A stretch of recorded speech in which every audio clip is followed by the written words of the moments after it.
Here, the question says, find the length of this line AC if this BCDE here is a square-shaped quadrilateral and this angle AEC is the vertex angle of the isosceles triangle ACE. So how can we solve this? How can we find the length of line AC? Well, let's first analyze this data given here. It says this shape BCDE here is a square-shaped quadrilateral. So what is a square-shaped quadrilateral? A square-shaped quadrilateral is a four-sided polygon with all its four sides equal in length and all four of its angles equal in size, that is 90 degrees each, because the sum of angles in a four-sided polygon is 360 degrees, and 360 degrees divided by 4 is 90 degrees. So that means all these sides here, BC, BE, CD, and DE are equal in length. Let's label the length of each side with X since they are equal. But here, you can see the surface area of this triangle CDE is 24.5 centimeters squared. If you look, this line CE is a diagonal of the squared BCDE. And we all know that the diagonal of a square always splits its surface area into two equal halves. That means this area here, 24.5 centimeters squared, is half the area of BCDE. Let's write it out. 24.5 centimeters squared equal to 1/2 area of BCDE.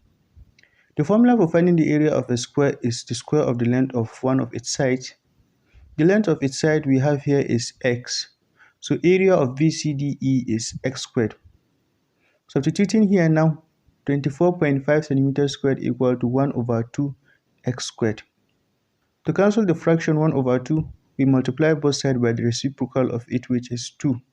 Now here we have 20.5 centimeters squared times 2 equal to 1/2 x squared times 2.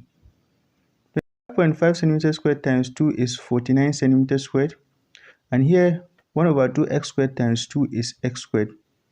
So 49 centimeters squared equal to x squared. To find the exact value of x, we find the square root of both sides. So now square root of 49 centimeters squared equal to square root of x squared. Square root of 49 centimeters squared is 7 centimeters, and here square root of x squared is square, so x now equal to 7 centimeters. Let's substitute it here now.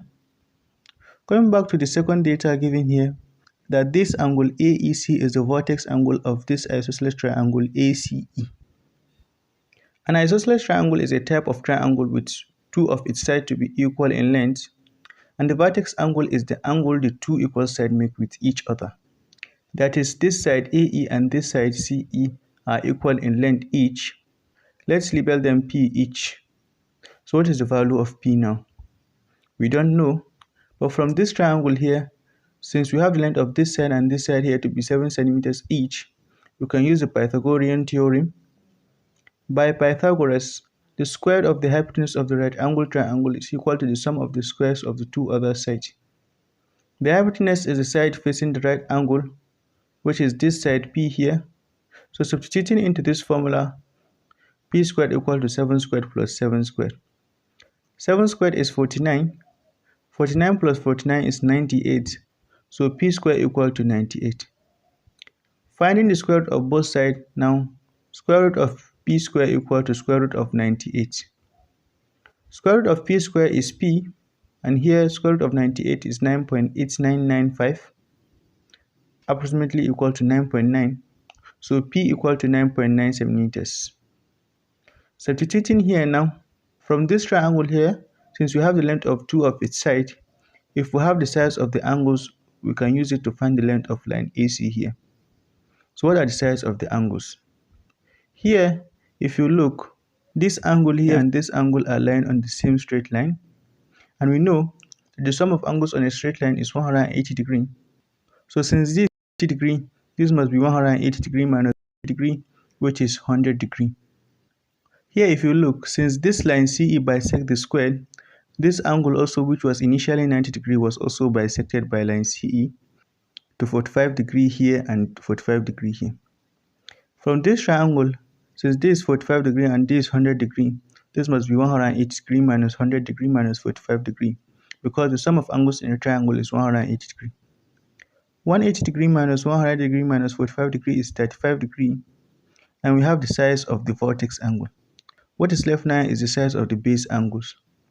Like we all know, the base angles of an isosceles triangle are equal in size each. That is, this angle here is equal to this angle. Let's label them y each. Now, still based on the rule that the sum of angles on a triangle is 180 degrees, let's sum of the angles of the triangle and equate them to 180 degrees. Summing up now, y plus 35 degrees equal to 180 degrees. Y plus y is 2y, so 2y plus 35 degrees equal to 180 degrees. Subtracting 35 degrees from both sides, now 2y equal to 180 degrees minus 35 degrees. 180 degrees minus 35 degrees is 145 degrees, so 2y equal to 145 degrees.